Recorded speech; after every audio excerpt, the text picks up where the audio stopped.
যে দাঁড়িপাল্লা কোনো অপরাধীর অপরাধ বাড়িয়ে দেওয়া হবে না, আর কোনো নেককারের নেক কমিয়ে দেওয়া হবে না। অন্য আয়াতে আল্লাহ সেটা বলেছেন, আর কিয়ামতের দিন আমরা ন্যায় বিচারে মানদণ্ড স্থাপন করিব, সুতরাং কারো প্রতি কোনো জুলুম করা হবে না, এবং কাজ যদি শস্য ধানা পরিমাণও ওজন হয় তবুও তা আমরা উপস্থিত করিব। তবে আল্লাহ তাআলা কোনো কোনো নেক বান্দার আমলকে বহুগুণ বর্ধিত করিবেন। আল্লাহ বলেন, নিশ্চয়ই আল্লাহর অনুপরিমাণও জুলুম করিবে না, আর কোনো পুণ্য কাজ হলে আল্লাহ সেটাকে বহুগুণ বর্ধিত করিবেন, এবং আল্লাহ তার কাছ থেকে মহা পুরস্কার প্রদান করিবেন।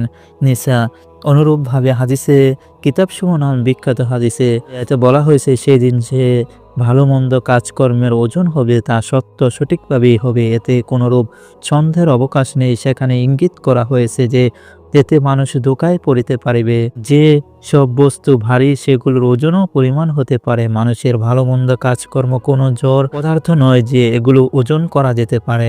এমত অবস্থায় কার্যক্রমের ওজন কিরূপ হবে? উত্তরে এই যে প্রথম, আল্লাহ তাআলা সর্বশক্তিমান, তিনি সবকিছুই করিতে পারেন, অতএব আমরা যা ওজন করিতে পারি না আল্লাহ তাআলা তা ওজন করিতে পারেন, এটাই বিচিত্র কিছু নয়। দ্বিতীয়ত, আজকাল জগতে ওজনের প্রয়োজন নেই। নবাবৃকিষ্ট যন্ত্রের সাহায্যে আজকাল এমন বস্তু ওজন করা যায় তা ইতিপূর্বে ওজন করার কল্পনাও করা যেত না। আজকাল বাতাসের চাপ ও বিদ্যুৎকে প্রবাহ ওজন করা যায়, এমনকি শীত ও গ্রীষ্ম পর্যন্ত ওজন করা যায়। এগুলোর মিটারই এদের দাঁড়িপাল্লা। যদি আল্লাহ তাআলা অসীম শক্তি বলে মানুষের কাজকর্ম ওজন করে নেন, তবে এতে বিষয়ের কিছুই নেই যে হাদিসে রয়েছে যে যদি কোনো বান্দার ফরজ কাজসমূহ কোনো ত্রুটি পাওয়া যায়, তবে রাব্বুল আলামিন বলবেন, দেখো তার নফল কাজও আজ কি। নফল কাজ থাকলে ফরজের ত্রুটি নফল দ্বারা পূরণ করা হবে।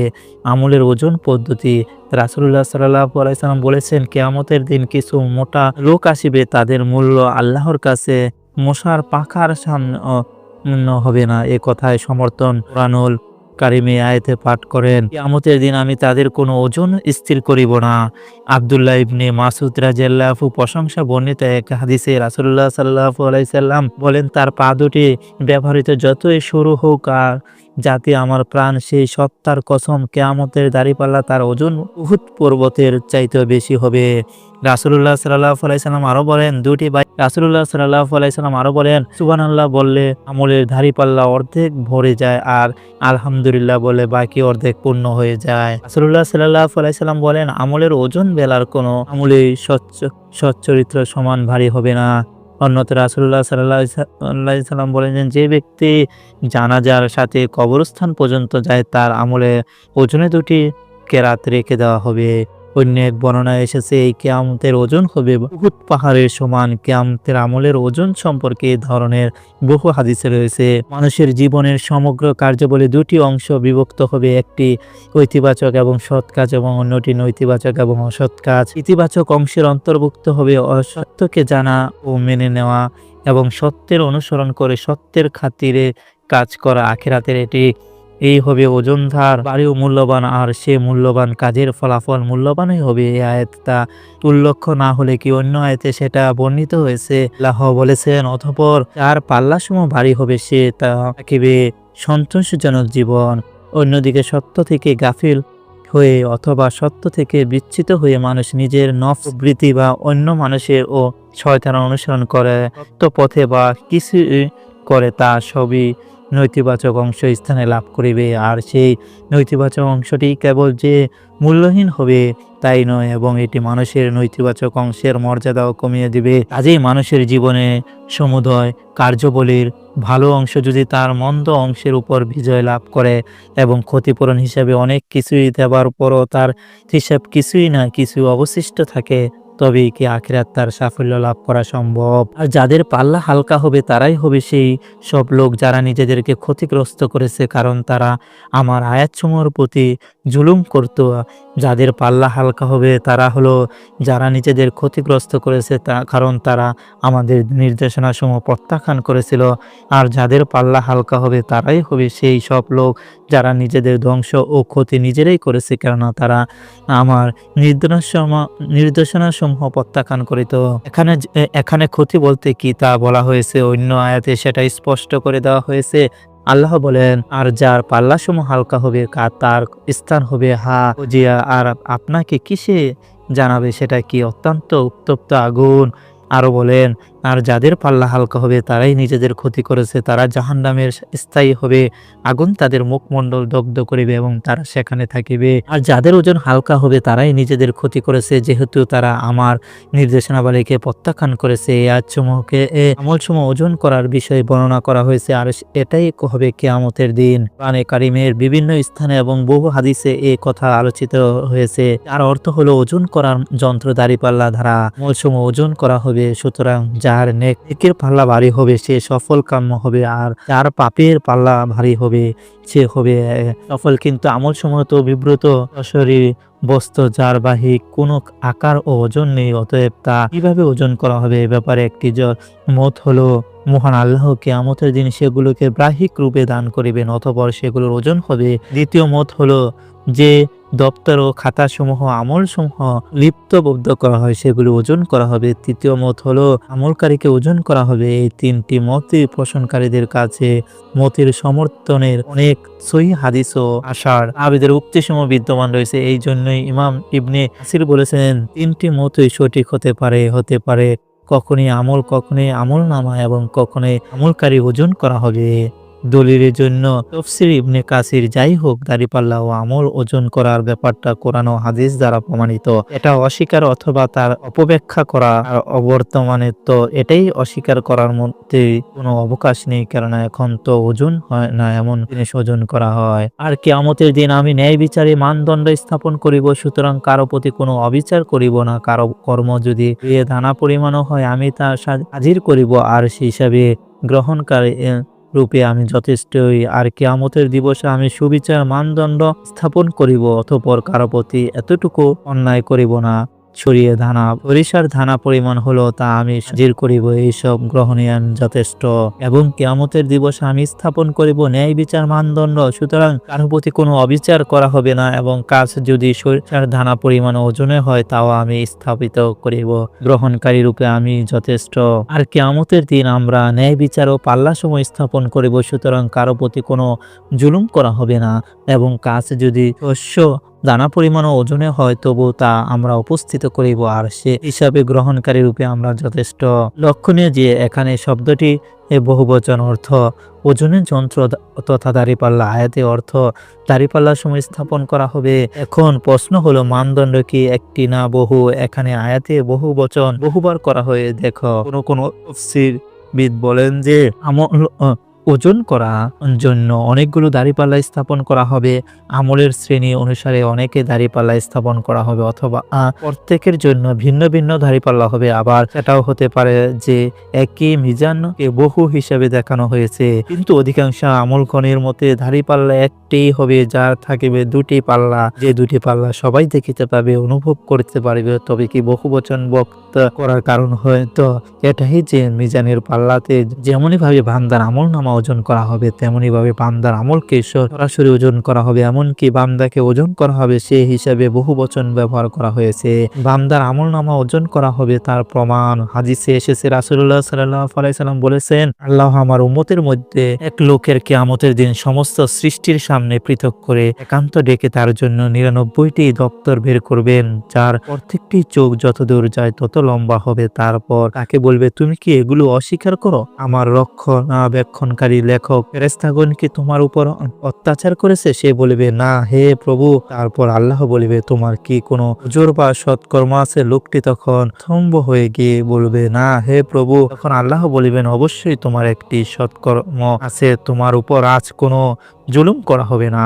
তারপর তার জন্য একটি কার্ড বের করা হবে, যাতে আমি সাক্ষ্য দিচ্ছি যে আল্লাহ ছাড়া আর কোনো ইলাহ নেই এবং কি মুহাম্মদ তার বান্দা ও রাসূল। তারপর আল্লাহ বলেন, সেটা নিয়ে আসেন। তখন লোকটি বলবে, হে প্রভু, এই সমস্ত দপ্তরের বিপরীতে কার্ড কি ভূমিকা রাখতে পারো?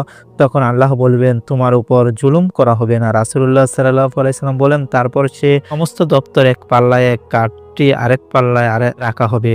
রাসূল বলিবেন, আর তাতেই সমস্ত দপ্তরের উপরে উঠে যাবে এবং কাঠটি ভারী হয়ে যাবে। আল্লাহর নামের বিপরীত কোনো কিছু ভারী হতে পারে না। এই হাদিস দ্বারা বোঝা যাচ্ছে যে বান্দার আমলনামায় ওজন করা হবে। বান্দার আমলেই সরাসরি ওজন করার প্রমাণ হাদিসে এসেছে। রাসূলুল্লাহ সাল্লাল্লাহু আলাইহি সাল্লাম বলেন, দুটি বাক্য এমন যা দণ্ডায়মান কাজে প্রিয়, জিহ্বার উপরে হালকা, মিজানের মধ্যে ভারী, আর তা হলো সুবহানাল্লাহ বিহামদিহি। আল্লাহর পবিত্র ঘোষণা করেছে, তার প্রশংসা হক্কার আমলকারী ওজন করা হবে তার সম্পেক্ষে প্রমাণ আল্লাহর বাণী। সুতরাং আমরা তাদের জন্য কিয়ামতের দিন কোনো ওজন স্তর করিব না। অন্য এক হাদিসে এসেছে, আব্দুল্লাহ ইবনে মাসউদ রাদিয়াল্লাহু আরাক গাছে উঠিলেন। তিনি ছিলেন পুরু এবং গোড়ালি এবং বিশিষ্ট মানুষ, ফলে বাতাসে তাকে নাড়াচ্ছিল। তাতে উপস্থিত লোকেরা এসে উঠল। রাসূলুল্লাহ সাল্লাল্লাহু আলাইহি সাল্লাম জিজ্ঞাসা করলেন, তোমরা হাসছো কেন? তারা বলল, হে আল্লাহর নবী, তার সরু এবং গোড়ালির কারণে।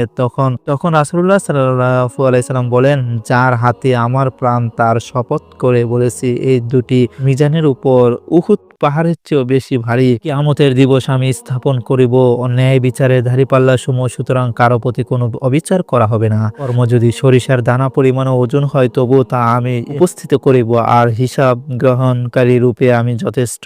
এর অর্থ দাঁড়িপাল্লা সমূহ কিয়ামতের দিন পাপ পূর্ণ ওজন করার জন্য কয়েকটি দাঁড়িপাল্লা হবে, নতুবা দাঁড়িপাল্লা তো একটি হবে, তবে ওর বিশেষ মহত্বের জন্য বা বিভিন্ন ধরনের আমলের দিকে লক্ষ্য রেখে বহু বচন ব্যবহার করা হয়েছে। মানুষ আমল ও কর্মসমূহ তন্দ্রীয় বা ইন্দ্রিয় গ্রাহ এবং অনুভূত নয়, তার বাহ্যিক কোনো রূপ বা অস্তিত্ব নেই, তাহলে তার ওজন কিভাবে সম্ভব? আধুনিক যুগে এই প্রশ্নের কোনো উত্তর নেই, যেহেতু বর্তমান বৈজ্ঞানিক আবিষ্কারের প্রশ্নের উত্তর সহজ করে দিয়েছে। বর্তমান বৈজ্ঞানিক যন্ত্রের সাহায্যে নিরাকার তথা ওজনহীন এবং বস্তু এবং ওজন করা যাচ্ছে, তখন মানুষের দ্বারা এটাই সম্ভব। তখন মহান আল্লাহর জন্য আকারহীন বা ওজনহীন এবং অশরীরী জিনিসকে ওজন করা কেমন করে কঠিন হতে পারে? তার মহিমা হলো তিনি বিষয় সর্বশক্তিমান। এছাড়া হতে পারে যে মানুষকে দেখানোর জন্য তিনি নিরাকার বস্তুকে আকার বানাবেন এবং তা ওজন করবেন। যেমন হাদিস সমূহ কিছু কর্মের সাকার হওয়ার প্রমাণ পাওয়া যায়। উদাহরণস্বরূপ কিয়ামতের দিন কোরআনে এক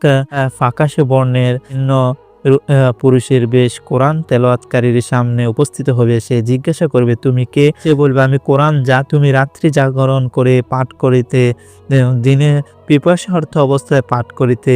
অনুরূপ ভাবে মুমিনের কবর তার সৎকর্ম এক সুন্দর যুবকের রূপ ধরে আসবে এবং কাফের ও মুনাফিকদের কাছে এর বিপরীত রূপ নিয়ে। এর বিস্তারিত ব্যাখ্যা জানার জন্য দেখুন। অতঃপর যাদের পাল্লা ভারী হবে তারাই হবে সফল কাম। সুতরাং যাদের পাল্লা ভারী হবে তারাই হবে সফল কাম, এবং আর যাদের পাল্লা হালকা হবে তারাই নিজেদের ক্ষতি করলো, জাহান্নামে তারা হবে স্থায়ী। যাদের পাল্লা হালকা হবে তারাই যারা নিজেদের ক্ষতি সাধন করেছে, জাহান্নামে তারাই স্থায়ী হবে। আর যাদের পাল্লা হালকা হবে তারাই নিজেদের ক্ষতি করেছে, তারাই জাহান্নামে স্থায়ী হবে। আর যাদের পাল্লা হালকা হবে তারাই নিজেদের ক্ষতি করেছে, তারাই জাহান্নামে স্থায়ী হবে। ইহকালীন জীবনের আমল সমূহ পরকালের মিজানে ওজন করা হবে। এইসব আমলের মধ্যে কিছু পাল্লাকে ভারী করিবে এবং কিছু হালকা করিবে। এগুলো জেনে মুমিন আমল করিতে পারলে অল্প আমলেই তারা নাজাতের কারণ হতে পারে। আবার যেসব আমল পাল্লাকে হালকা করিবে সেগুলো জেনে তো পরিবার করলে আখিরাত ক্ষতিগ্রস্ত হওয়া থেকে মুক্তি মিলবে। নির্মধ্য ধরনের আমলে উল্লেখ করা হলো। যেসব আমল পরকালীন দাঁড়িপাল্লা ভারী করিবে, তাওহীদের স্বীকৃতি প্রদানকারী কালেমা পরকালে পাল্লাকে ভারী করিবে। আব্দুল্লাহ ইবনে ওমর রাদিয়াল্লাহু বলেন, আমরা রাসূলুল্লাহ সাল্লাল্লাহু আলাইহি ওয়াসাল্লামের নিকটে বসা ছিলাম। তখন বনভূমি থেকে সিজান এক প্রকার মাছ রঙের জুবাহা পরিণীত এক ব্যক্তি এসে নবী করিম সাল্লাল্লাহু আলাইহি ওয়াসাল্লামের মাথার কাছে দাঁড়ালো এবং বলল, তোমাদের সাথে প্রত্যেক আহরিকে অবধমিত করেছে বা আহরিদেরকে অবধমিত করার সংকল্প করেছে এবং প্রত্যেক রাখালকে সমুন্নত করেছে। রাসূলুল্লাহ সাল্লাল্লাহু আলাইহি ওয়াসাল্লাম তার জবাবে হাতটা ধরে বললেন, আমি কি তোমাকে নির্বোধের পোশাক পরিণত দেখি না? অতঃপর তিনি বললেন, আল্লাহর নবী হযরত নূহ আলাইহিস সালাম তার মৃত্যুর সময় উপস্থিত হলে তিনি তার পুত্রকে বলেন, আমি তোমাকে একটি উপদেশ দিচ্ছি, আমি তোমাকে দুটি বিষয়ে আদেশ দিচ্ছি এবং দুটি বিষয় নিষেধ করেছি। আমি তোমাকে লা ইলাহা ইল্লাল্লাহর নির্দেশ দিচ্ছি, কেননা 7 আসমান ও 7 জমিনে যদি এক পাল্লা তোলা হয় এবং অপর পাল্লা লা ইলাহা ইল্লাল্লাহ তোলা হয়, তবে সেই তাওহীদের পাল্লায় ভারী হবে। 7 আসমান ও 7 জমিন যদি একটি জটিল গ্রন্থি রূপ ধারণ করে, তবে কি লা ইলাহা ইল্লাল্লাহ সুবহানাল্লাহ বিহামদিহি তা চুরমার করে দিবে, কেননা তা প্রত্যেক বস্তুর সালাত এবং সকলেই এর বদলিতে রিজিক লাভ করে থাকে। আর আমি তোমাদেরকে বারণ করেছি শিরক এবং অহংকারে লিপ্ত হওয়া থেকে। আমি বললাম অথবা বলা হলো, ইহা রাসূলুল্লাহ, শিরক তো আমরা বুঝলাম, তবে অহংকার কি? আমাদের মধ্যকার কারো যদি কারুকার্য খর্চিত চাদর থাকে আর তা পরিধান করে, তিনি বলেন না। সে আবার বলল, যদি আমাদের কারো সুন্দর ফিতা যুক্ত সুন্দর একজোড়া জুতা থাকে, তিনি বলেন না। সে পুনরায় বলল, যদি আমাদের কারো আহরণের একটি যন্ত্র থাকে, তিনি বললেন না। সে বলল, যদি আমাদের কারো বন্ধু বান্ধব থাকে এবং তারা তার সাথে ওঠা বসা করে, তিনি বললেন না। এ বলল, ইহা রাসূলুল্লাহ, তাহলে কি অহংকার কি? তিনি বললেন, সত্য থেকে বিমুখ থাকা এবং মানুষকে জ্ঞান করা। অন্য বর্ণনা এসেছে আব্দুল্লাহ ইবনে আমর ইবনুল আস রাদিয়াল্লাহু হতে বর্ণিত, তিনি বলেন, রাসূলুল্লাহ সাল্লাল্লাহু আলাইহি ওয়াসাল্লাম বলতে শুনেছি, আল্লাহ তাআলা কিয়ামতের দিবসে আমার উম্মতের একজনকে সমস্ত সৃষ্টির সামনে আলাদা করে এনে উপস্থিত করিবেন। তিনি তার সামনে 99টি আমলনামার খাতা খুলে ধরবেন। প্রতিটি খাতা সৃষ্টির সীমা পর্যন্ত বিস্তৃত হবে। তারপর তিনি প্রশ্ন করবেন, তুমি কি এগুলো হতে কোনো একটি গুনাহ অস্বীকার করিতে পারো? আমার লেখক ফেরেশতারা কি তোমার উপর জুলুম করেছে? সে বলবে, না হে প্রভু। তিনি আবার প্রশ্ন করিবেন, তোমার কোনো অভিযোগ আছে কি? সে বলিবে, না হে আমার প্রভু। তিনি বলিবে, আমার নিকটে তোমার একটি সওয়াব আছে, আজ তোমার উপর এতটুকু জুলুম করা হবে না। তখন ছোট একটি কাগজের টুকরা বের করা হবে, তাতে লেখা থাকবে, আমি সাক্ষ্য প্রদান করেছি যে আল্লাহ তাআলা ব্যতীত আর কোনো প্রভুই নেই। আমি আর সাক্ষ্য দেই না যে রাসূলুল্লাহ সাল্লাল্লাহু আলাইহি ওয়াসাল্লাম বান্দা ও তার রাসূল। তিনি তাকে বলিবেন, দাড়িপাল্লার সামনে যাও। সে বলিবে, হে প্রভু, এতগুলো খাতার বিপরীতে এই সামান্য কাগজটুকুর কি আর ওজন হবে? তিনি বলিবে, তোমার উপর কোনো রকমের জুলুম করা হবে না। রাসূলুল্লাহ সাল্লাল্লাহু আলাইহি ওয়াসাল্লাম বলেন, তারপর খাতাগুলো এক পাল্লায় রাখা হবে এবং উক্ত টুকরোটি আরেক পাল্লায় রাখা হবে। ওজন খাতাগুলো পাল্লা হালকা হবে এবং কাগজের টুকরার পাল্লা ভারী হবে। আর আল্লাহ তাআলার নামের বিপরীতে কোনো কিছুই ভারী হতে পারে না। সুবহানাল্লাহ, আলহামদুলিল্লাহ, লা ইলাহা ইল্লাল্লাহ। ইমানদার ব্যক্তি নির্দিষ্ট পরিমাণ তাসবিহ, তাহলিল ও জিকির করলে পরকাল নেকির পাল্লা ভারী হবে। এই মর্মে হাদিসে এসেছে। আবু হুরায়রা রাদিয়াল্লাহু হতে বর্ণিত, তিনি বলেন, নবী করিম সাল্লাল্লাহু আলাইহি ওয়াসাল্লাম বলেন, দুটি কালিমা আছে, সেগুলো হলো দয়াময়ের কাছে অতি প্রিয়, মুখে উচ্চারণ করা খুবই সহজ, দাড়িপাল্লা অত্যন্ত ভারী। দাড়িপাল্লা আমরা আল্লাহর প্রশংসা সমূহ তারা পবিত্রতা বর্ণনা করেছে মহান আল্লাহ। মালিক আল আশরাফি রাদিয়াল্লাহু হতে বর্ণিত, তিনি বলেন, রাসূলুল্লাহ সাল্লাল্লাহু আলাইহি ওয়াসাল্লাম বলেছেন, পবিত্রতা ঈমানের অর্ধেক। আলহামদুলিল্লাহ, দাড়িপাল্লা পূর্ণ করে দাও। সুবহানাল্লাহ, আলহামদুলিল্লাহ একসাথে আকাশমণ্ডলীয় এবং জমিনের মধ্যবর্তী জায়গায় ভর্তি করে দেয়। আরেকটি হাদিসে ইবনে আব্বাস রাদিয়াল্লাহু সূত্রে বর্ণিত হয়েছে যে তিনি বলেন, একদা রাসূলুল্লাহ সাল্লাল্লাহু আলাইহি ওয়াসাল্লাম এর কাছ থেকে বেরিয়ে এলেন। ইতিপূর্বে তার নাম ছিল বারবা। নবী করিম সাল্লাল্লাহু আলাইহি ওয়াসাল্লাম তার নামে পরিবর্তন করেন। তিনি তার কাছ থেকে বেরিয়ে আসার সময় মুসাল্লায় বসে তাসবিহ পাঠ করিতে দেখেন এবং ফিরে এসে তাকে মুসাল্লায় বসে থাকতে দেখেন। তিনি জিজ্ঞাসা করলেন, তুমি কি তখন থেকে একটানা মুসাল্লায় বসে আছো? তিনি বললেন, হ্যাঁ। রাসূলুল্লাহ সাল্লাল্লাহু আলাইহি ওয়াসাল্লাম বলেন, তোমার কাছ থেকে যাওয়ার পর আমি 3 বার 4টি কালিমা পড়েছি। এই দীর্ঘ সময় পর্যন্ত তুমি যা কিছু পাঠ করেছো উভয়টি ওজন করা হলেও আমার ওই 4টি কালিমার ওজন ভারী হবে। তা হচ্ছে, অর্থাৎ মহাবিপদ আল্লাহ এবং সকল প্রশংসা তার জন্য, তার সৃষ্টিকুলের সংখ্যা সমপরিমাণ, তার সত্তার সন্তুষ্টির সমপরিমাণ এবং তার আরশের ওজন ও মহিমা বাক্য সমবেতটি সমপরিমাণ। উত্তম চরিত্র মানুষকে দুনিয়াতে যেমন সম্মানিত ও সমৃদ্ধ হয়, পরকালে তেমনি অবশেষ সওয়াবের অধিকারী হবে আর বিশিষ্ট তার নেকির পাল্লাকে ভারী করিবে। আবু দাউদ রাদিয়াল্লাহু হতে বর্ণিত, রাসূলুল্লাহ সাল্লাল্লাহু আলাইহি ওয়াসাল্লাম কিয়ামতের দিবসে মুমিনের দাড়িপাল্লা সচ্চরিত্র এবং সদাচারের চেয়ে অধিক ওজনের আর কোন জিনিস হবে না, কেননা আল্লাহ তাআলা অশ্লীল ও কটু ভাষায় প্রতি রাগান্বিত হন। আনাস রাদিয়াল্লাহু রাসূলুল্লাহ সাল্লাল্লাহু আলাইহি ওয়াসাল্লাম হতে বর্ণনা করেছেন, তিনি বলেন, হে আবু জার, তোমাকে কি এমন দুটা স্বভাবের কথা বলিব, সে যে স্বভাব দুটি পিঠে খুব হালকা কিন্তু পাল্লায় অন্য দুটি অপেক্ষা খুব ভারী। আমি বললাম, বলুন। তিনি বলেন, দীর্ঘ নীরবতা ও উত্তম ব্যবহার এবং যে সত্তার সাথে আমরা প্রাণ তার কসম, বান্দা এই দুটো কাজের মতো উত্তম আর কোনো কাজ করে না। জানাজা ও দাফন অংশগ্রহণ করা, মানুষ মারা গেলে তার জানাজায় অংশগ্রহণ করা মুমিনের 6টি হকের অন্যতম। এর মাধ্যমে অংশগ্রহণ বহু সওয়াবের অধিকারী হয়, যা পরকালে তারা নেকির পাল্লাকে ভারী করে দেবে। রাসূলুল্লাহ সাল্লাল্লাহু আলাইহি সাল্লাম বলেন, যে ব্যক্তি জানাজায় অনুগামী হয় এবং জানাজায় সালাত আদায় করে অতঃপর দাফন করা পর্যন্ত জানাজার সাথে থাকে, তার জন্য সওয়াব হয়েছে। যার হাতে মুহাম্মদের জীবন, তার কসম করে বলছি, এক রাতে হচ্ছে উহুদ পাহাড় অপেক্ষা দাঁড়িপাল্লা অধিক পাহাড়ে। যে ব্যক্তি মৃত্যুর জন্য সালাত আদায় করা পর্যন্ত জানাজা উপস্থিত থাকবে, তার জন্য এক কিরাত। আর যে ব্যক্তি মৃত্যুর দাফন সম্পূর্ণ হওয়া পর্যন্ত উপস্থিত থাকবে, তার জন্য 2 কিরাত। জিজ্ঞাসা করা হলো, 2 কিরাত কি? তিনি বললেন, দুটি বিশাল পর্বত সমতুল্য আল্লাহর রাস্তায় ঘোড়া প্রস্তুত রাখা। আল্লাহ কালিমা তখন দিনকে সমুন্নত করার জন্য অনেক সময় কাফির এবং মুশরিক শক্তির বিরুদ্ধে যুদ্ধ করিতে হয়। সেই জিহাদ ব্যবহারের জন্য যে ব্যক্তি ঘোড়া প্রস্তুত রাখা, তার জন্য সওয়াব রয়েছে। রাসূলুল্লাহ সাল্লাল্লাহু আলাইহি সাল্লাম বলেন, ইমাম তার প্রতিশ্রুতির প্রতি বিশ্বাস রেখে আল্লাহর পথে জিহাদের জন্য ঘোড়া প্রস্তুত রাখে, কিয়ামতের দিন সেই ব্যক্তির পাল্লায় ঘোড়া খাদ্য, পানীয়, গোবর এবং প্রস্রাব ওজন করা হবে। ফরজ সালাতের পরে জিকির করা, ফরজ সালাত শেষ রাসূলুল্লাহ সাল্লাল্লাহু আলাইহি সাল্লামকে দোয়া, তাসবিহ ও জিকির পাঠ করিতেন, যা ফজিলত এবং গুরুত্ব অনেক। এগুলো পরকালে নেকির পাল্লাকে ভারী করে। রাসূলুল্লাহ সাল্লাল্লাহু আলাইহি সাল্লাম বলেন, দুটি বিষয়, যা দুটি অভ্যাসের প্রতি যে মুসলিম হেফাজত করিবে, সে নিশ্চয়ই জান্নাতে যাবে। অভ্যাস দুটি সহজ কিন্তু তা আমলকারীর সংখ্যা কম। তা হলো, প্রত্যেক সালাতের পর 10 বার সুবহানাল্লাহ ও 10 বার আলহামদুলিল্লাহ, 10 বার আল্লাহু আকবার বলিবে। মুখে এর সংখ্যা 150 কিন্তু মিজানে তা 1050।